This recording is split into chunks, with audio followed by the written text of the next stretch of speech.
Hello ಸ್ನೇಹಿತರೆ, ಇಂದು ನಾವು ಈ ವಿಡಿಯೋವಿನಲ್ಲಿ 8ನೆಯ ತರಗತಿ ಪ್ರಥಮ ಭಾಷೆ ಕನ್ನಡ ಸಾರ್ಥಕ ಬದುಕಿನ ಸಾಧಕ DVG ಈ ಪಾಠದ ಕಂಪ್ಲೀಟ್ ನೋಟ್ಸನ್ನು ನೋಡೋಣ. ಬನ್ನಿ ನೋಡೋಣ. ಕೊಟ್ಟಿರುವ ಪ್ರಶ್ನೆಗಳಿಗೆ ಒಂದು ವಾಕ್ಯದಲ್ಲಿ ಉತ್ತರಿಸಿ.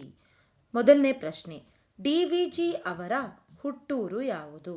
DVG ಅವರ ಹುಟ್ಟೂರು ಕೋಲಾರ ಜಿಲ್ಲೆಗೆ ಸೇರಿದ ಮುಳಬಾಗಿಲು. ಕೋಲಾರ ಜಿಲ್ಲೆಯ ಮುಳಬಾಗಿಲು. ಎರಡನೇ ಪ್ರಶ್ನೆ, DVG ಅವರ ಮನಸ್ಸಿನ ಮೇಲೆ ಪ್ರಭಾವ ಬೀರಿದವರು ಯಾರು? DVG ಅವರ ಮನಸ್ಸಿನ ಮೇಲೆ ಪ್ರಭಾವ ಬೀರಿದವರು ಅವರ ಅಜ್ಜಿ ಸಾಕಮ್ಮ ಮತ್ತು ಸೋದರ ಮಾವ ತಿಮ್ಮಪ್ಪ. ಮೂರನೇ ಪ್ರಶ್ನೆ ನೋಡೋಣ. DVG ಅವರನ್ನು ವಿದ್ಯಾಭ್ಯಾಸಕ್ಕೆ ಬೆಂಗಳೂರಿಗೆ ಕಳುಹಿಸಿದವರು ಯಾರು? DVG ಉತ್ತರ, DVG ಅವರನ್ನು ವಿದ್ಯಾಭ್ಯಾಸಕ್ಕೆ ಬೆಂಗಳೂರಿಗೆ ಕಳುಹಿಸಿದವರು ರಸೂಲ್ ಖಾನ್. ನಾಲ್ಕನೇ ಪ್ರಶ್ನೆ, ವಿಶ್ವೇಶ್ವರಯ್ಯನವರು ಮೈಸೂರು ಸರ್ಕಾರದಲ್ಲಿ ಅಲಂಕರಿಸಿದ್ದ ಹುದ್ದೆ ಯಾವುದು? ವಿಶ್ವೇಶ್ವರಯ್ಯನವರು ಮೈಸೂರು ಸರ್ಕಾರದಲ್ಲಿ ದಿವಾನ್ ಹುದ್ದೆಯನ್ನು ಅಲಂಕರಿಸಿದರು. ದಿವಾನ್ ಹುದ್ದೆ. ಐದನೇ ಪ್ರಶ್ನೆ, DVG ಅವರು ಸ್ಥಾಪಿಸಿದ ಸಂಸ್ಥೆ ಯಾವುದು? DVG ಅವರು ಸ್ಥಾಪಿಸಿದ ಸಂಸ್ಥೆ ಗೋಖಲೆ ಸಾರ್ವಜನಿಕ ಸಂಸ್ಥೆ. ಇದೆಲ್ಲ ಒಂದು ವಾಕ್ಯದಲ್ಲಿ ಉತ್ತರಿಸಿ ಬರೆಯಿರಿಗೆ ಕ್ವಶನ್ ಆ್ಯಂಡ್ ಆನ್ಸರ್. ನೆಕ್ಸ್ಟು 2-3 ವಾಕ್ಯದಲ್ಲಿ ಉತ್ತರಿಸಿ. ಮೊದಲನೇ ಪ್ರಶ್ನೆ, ರಸೂಲ್ ಖಾನ್ ಅವರು DVG ಅವರ ವಿದ್ಯಾಭ್ಯಾಸಕ್ಕಾಗಿ ಮಾಡಿದ ಸಹಾಯವೇನು? ಏನು ಹೆಲ್ಪ್ ಮಾಡಿದ್ರು? ರಸೂಲ್ ಖಾನ್ ಅವರು ಗುಂಡಣ್ಣ ಚುರುಕಾದ ಹುಡುಗ, ಅವನು ಮುಂದೆ ಓದಲೇಬೇಕು ಎಂದು ಪಟ್ಟು ಹಿಡಿದರು. ತಮ್ಮ ಬಂಡಿಯಲ್ಲಿ DVG ಅವರನ್ನು ಬೌರಿಂಗ್ಪೇಟೆಗೆ ಅಂದರೆ ಬಂಗಾರಪೇಟೆಗೆ ಕರೆದೊಯ್ದು ಬೆಂಗಳೂರಿನ ರೈಲಿನಲ್ಲಿ ಕುಳ್ಳಿರಿಸಿ ಟಿಕೆಟ್ ಕೊಡಿಸಿ ಕೈ ಖರ್ಚಿಗೆ ₹1 ನೀಡಿ ಬೆಂಗಳೂರಿಗೆ ಕಳುಹಿಸಿಕೊಟ್ಟರು. ಇದು ರಸೂಲ್ ಖಾನ್ ಅವರು ಮಾಡಿದ ಸಹಾಯ. ನೆಕ್ಸ್ಟ್ 2ನೇ ಪ್ರಶ್ನೆ, ವಿಶ್ವೇಶ್ವರಯ್ಯನವರು ತಮ್ಮ ಕಾರ್ಯದರ್ಶಿಗೆ ಏನು ಹೇಳಿದರು? DVG ಅವರು ದಸರಾ ಉತ್ಸವದ ವರದಿಗಾಗಿ ಸರ್ಕಾರದಿಂದ ಬಂದಿದ್ದ ಹಣವನ್ನು ವಾಪಸ್ ನೀಡಿದಾಗ ವಿಶ್ವೇಶ್ವರಯ್ಯನವರು ತಮ್ಮ ಕಾರ್ಯದರ್ಶಿಗೆ, ಈ ಮನುಷ್ಯನ ರೀತಿಯೇ ಬೇರೆ, ಇವರಿಗೆ ನಾವು ಹಣ ಕೊಡಲು ಬರುವುದಿಲ್ಲ, ಅದನ್ನು ಹಿಂದಕ್ಕೆ ತೆಗೆದುಕೊಂಡು ಬಿಡಿ ಎಂದು ಹೇಳಿದರು. ನೆಕ್ಸ್ಟ್ ಥರ್ಡ್ ಒನ್, DVG ಅವರು ಏಕೆ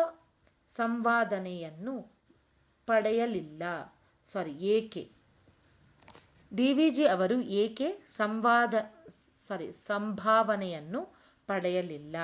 ದಸರಾ ವರದಿ ಮಾಡುವುದು ಪತ್ರಿಕೆಯವರ ಮತ್ತು ಪತ್ರಕರ್ತರ ಕರ್ತವ್ಯ. ಅದಕ್ಕೆ ಸರ್ಕಾರ ಹಣ ನೀಡಬಾರದು ಎಂದು DVG ಭಾವಿಸಿದ್ದರು. ಹಾಗೆಯೇ ವಿಶ್ವೇಶ್ವರಯ್ಯನವರ ಜೊತೆ ಕೆಲಸ ಮಾಡಿದ್ದೇ ತಮಗೆ ಹೆಮ್ಮೆ. ಅದಕ್ಕೆ ಸಂಭಾವನೆ ಪಡೆಯಬಾರದು ಎಂದು ಹೇಳಿ ಸಂಭಾವನೆಯನ್ನು ನಿರಾಕರಿಸಿದರು ಅಥವಾ ತಿರಸ್ಕರಿಸಿದರು. ನೆಕ್ಸ್ಟ್ 4th ಕ್ವೆಶ್ಚನ್, DVG ಅವರ ಶ್ರೀಮತಿಯವರು ಬಂಧುಗಳ ಮನೆಯಲ್ಲಿದ್ದ ಉತ್ಸವಕ್ಕೆ ಏಕೆ ಹೋಗಿರಲಿಲ್ಲ? ಉತ್ತರ, DVG ಅವರ ಶ್ರೀಮತಿಯವರ ಬಳಿ ಉಡಲು ಒಂದೇ ಸೀರೆ ಇತ್ತು. ಅದು ಒಂದೆರಡು ಕಡೆ ಹರಿದಿತ್ತು. ಆ ಬಟ್ಟೆಯಲ್ಲಿ ಹೊರಗೆ ಹೋದರೆ ಜನರು ಪತಿಯನ್ನು ಅಂದರೆ DVGಯನ್ನು ಆಡಿಕೊಳ್ಳುತ್ತಾರೆ ಮತ್ತು ಅವರ ಮರ್ಯಾದೆಗೆ ಹಾನಿಯಾಗುತ್ತದೆ ಎಂದು ಅವರು ಬಂಧುಗಳ ಮನೆಗೆ ಹೋಗಿರಲಿಲ್ಲ. ನೆಕ್ಸ್ಟ್ 5th ಕ್ವೆಶ್ಚನ್, ಎಲ್ಲರೊಳಗೊಂದಾಗಿ ಬಾಳುವ ಬಗೆಯನ್ನು DVG ಹೇಗೆ ಚಿತ್ರಿಸಿದ್ದಾರೆ? ಬೆಟ್ಟದ ಬುಡದಲ್ಲಿ ಹುಲ್ಲಾಗು, ಮನೆಗೆ ಮಲ್ಲಿಗೆಯಾಗು, ಕಷ್ಟಗಳ ಮಳೆ ಸುರಿದರೂ ಕಲ್ಲಾಗು, ದೀನ ದುರ್ಬಲರಿಗೆ ಬೆಲ್ಲು ಸಕ್ಕರೆಯಾಗು, ಹಾಗೂ ಎಲ್ಲರೊಂದಿಗೆ ಒಂದಾಗಿ ಬಾಳು ಎಂದು DVG ಅವರು ಮಂಕುತಿಮ್ಮನ ಕಗ್ಗದ ಸಾಲುಗಳಲ್ಲಿ ಚಿತ್ರಿಸಿದ್ದಾರೆ. ನೆಕ್ಸ್ಟ್ 7-8 ವಾಕ್ಯಗಳಲ್ಲಿ ಉತ್ತರಿಸಿ ಬರೆಯಬೇಕು. ಮೊದಲನೇ ಪ್ರಶ್ನೆ, ಡಿವಿಜಿ ಅವರ ವ್ಯಕ್ತಿತ್ವವನ್ನು ಸಂಗ್ರಹಿಸಿ ಬರೆಯಿರಿ. DVG doctor DV. ಗುಂಡಪ್ಪ ಅವರು ಆಧುನಿಕ ಕನ್ನಡ ಸಾಹಿತ್ಯದ ದಿಗ್ಗಜರಲ್ಲೊಬ್ಬರು ಹಾಗೂ ಕರ್ನಾಟಕ ಸಾರಸ್ವತ ಲೋಕದ ಭೀಷ್ಮ ಎನಿಸಿಕೊಂಡವರು. ಅವರು ಸಾಹಿತಿ, ಪತ್ರಕರ್ತ, ಸಂಪಾದಕ, ಹಿರಿಯ ವೇದಾಂತಿ ಮತ್ತು ರಾಜಕಾರಣಿಯಾಗಿದ್ದರು. ಲೌಕಿಕ ಆಸೆ ಆಮಿಷಗಳಿಗೆ ಒಳಗಾಗದೆ ಆದರ್ಶ ವ್ಯಕ್ತಿತ್ವವನ್ನು ಹೊಂದಿದ್ದ ಧೀಮಂತ ನಾಯಕನಾಗಿದ್ದರು. ಸ್ವಂತಕ್ಕೆ ಆಸ್ತಿ ಹಣ ಗಳಿಸದೆ ಸದಾ ಸಮಾಜಮುಖಿಯಾಗಿ ರಾಷ್ಟ್ರ ನಿರ್ಮಾಣಕ್ಕಾಗಿ ಶ್ರಮಿಸಿದರು. ಸಾರ್ವಜನಿಕ ವಿಚಾರಗಳ ಮಂಥನಕ್ಕಾಗಿ ಗೋಖಲೆ ಸಾರ್ವಜನಿಕ ಸಂಸ್ಥೆ ಕಟ್ಟಿ ಬೆಳೆಸಿದರು. ಶೀಲ, ವಿವೇಕ ಮತ್ತು ಸ್ವಯಂ ಆರ್ಜಿತ ಪಾಂಡಿತ್ಯ ಅವರ ಉನ್ನತ ವ್ಯಕ್ತಿತ್ವಕ್ಕೆ ಸಾಕ್ಷಿಯಾಗಿದ್ದವು. Second question. ಡಿವಿಜಿ ಅವರಿಗೂ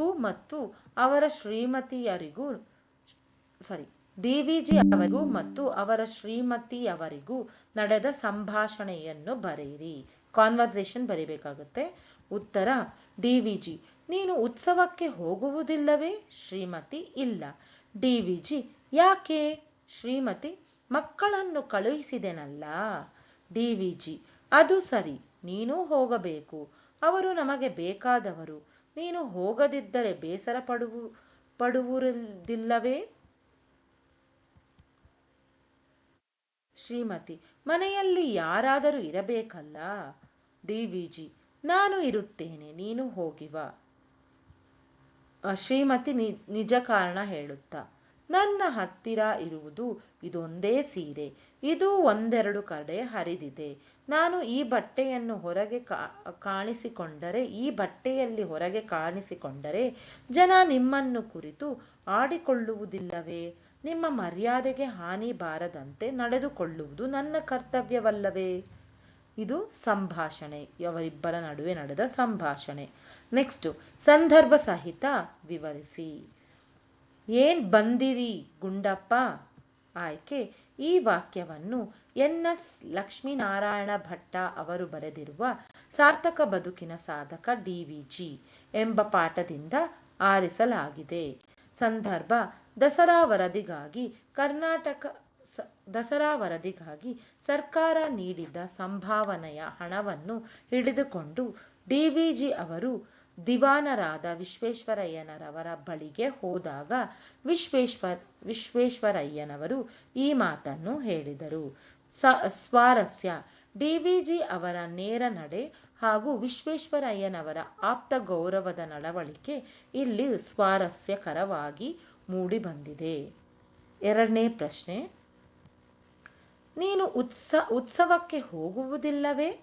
ಆಯ್ಕೆ: ಈ ವಾಕ್ಯವನ್ನು ಎನ್.ಎಸ್. ಲಕ್ಷ್ಮೀನಾರಾಯಣ ಭಟ್ಟ ಅವರು ಬರೆದಿರುವ ಸಾರ್ಥಕ ಬದುಕಿನ ಸಾಧಕ ಡಿವಿಜಿ ಎಂಬ ಪಾಠದಿಂದ ಆರಿಸಿಕೊಳ್ಳಲಾಗಿದೆ.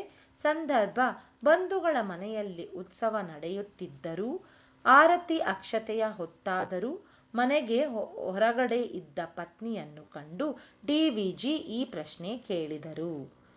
ಸ್ವಾರಸ್ಯವನ್ನು ನೋಡೋಣ. ಡಿವಿಜಿ ಅವರಿಗೆ ತಮ್ಮ ಸಂಬಂಧಿಕರ ಮೇಲಿದ್ದ ಕಾಳಜಿ ಹಾಗೂ ಪತ್ನಿಯ ಉಪಸ್ಥಿತಿಯ ಕುರಿತಾದ ಕಾಳಜಿ ವ್ಯಕ್ತವಾಗಿದೆ. ಥರ್ಡ್ ಕ್ವೆಶ್ಚನ್: ನನ್ನ ಹತ್ತಿರ ಇರುವುದು ಇದೊಂದೇ ಸೀರೆ. ಈ ವಾಕ್ಯವನ್ನು ಎನ್.ಎಸ್. ಲಕ್ಷ್ಮೀನಾರಾಯಣ ಭಟ್ಟ ಅವರು ಬರೆದಿರುವ ಸಾರ್ಥಕ ಬದುಕಿನ ಸಾಧಕ ಡಿವಿಜಿ ಎಂಬ ಪಾಠದಿಂದ ಆರಿಸಿಕೊಳ್ಳಲಾಗಿದೆ. ಸಂದರ್ಭ: ಬಂಧುಗಳ ಮನೆಗೆ ಉತ್ಸವಕ್ಕೆ ಹೋಗದಿರಲು ನಿಜವಾದ ಕಾರಣವೇನೆಂದು ಡಿವಿಜಿ ಒತ್ತಾಯಿಸಿ ಕೇಳಿದಾಗ ಅವರ ಶ್ರೀಮತಿಯವರು ಈ ಮಾತು ಹೇಳಿದರು. ಸ್ವಾರಸ್ಯ: ಡಿವಿಜಿ ಅವರ ಕುಟುಂಬದ ತೀವ್ರ ಬಡತನ ಹಾಗೂ ಪತಿಯ ಮರ್ಯಾದೆಯನ್ನು ಕಾಯುವ ಪತ್ನಿಯ ತ್ಯಾಗಮಯಿ ಮನೋಭಾವ ಸ್ವಾರಸ್ಯಕರವಾಗಿದೆ. ಫೋರ್ತ್ ಒನ್: ಹೊಲಿ ನಿನ್ನ ತುಟಿಗಳನ್ನು ಮಂಕುತಿಮ್ಮ. ಈ ಸಾಲನ್ನು ಡಿವಿಜಿ ಅವರು ರಚಿಸಿರುವ ಮಂಕುತಿಮ್ಮನ ಕಗ್ಗದಿಂದ ಆರಿಸಲಾಗಿದೆ. ಸಂದರ್ಭ: ಪ್ರಕೃತಿಯಲ್ಲಿ ಸೂರ್ಯಚಂದ್ರರು ಬೆಳಕು ನೀಡುವಾಗ ಶಬ್ದ ಮಾಡುವುದಿಲ್ಲ, ಹಣ್ಣು ಮಾಗುವಾಗ ಸದ್ದಿರುವುದಿಲ್ಲ. ಹಾಗೆಯೇ ಮನುಷ್ಯನು ಅನಗತ್ಯವಾಗಿ ಮಾತನಾಡದೆ ಮೌನವಾಗಿರಬೇಕು ಎಂದು ಕವಿ ಹೇಳುತ್ತಾರೆ. ಆಡಂಬರವಿಲ್ಲದೆ ನಿಸ್ವಾರ್ಥ ಸೇವೆ ಮಾಡಿ ಎಂಬ ಜೀವನ ಮೌಲ್ಯ ಇಲ್ಲಿ ಅತ್ಯಂತ ಸ್ವಾರಸ್ಯಕರವಾಗಿ ವ್ಯಕ್ತವಾಗಿದೆ. ಫಿಫ್ತ್ ಒನ್, ಬೆಲ್ಲ ಸಕ್ಕರೆಯಾಗು ದೀನ ದುರ್ಬಲರಿಗೆ. ಈ ಸಾಲನ್ನು ಡಿ.ವಿ.ಜಿ. ಅವರು ರಚಿಸಿರುವ ಮಂಕುತಿಮ್ಮನ ಕಗ್ಗದಿಂದ ಆರಿಸಲಾಗಿದೆ.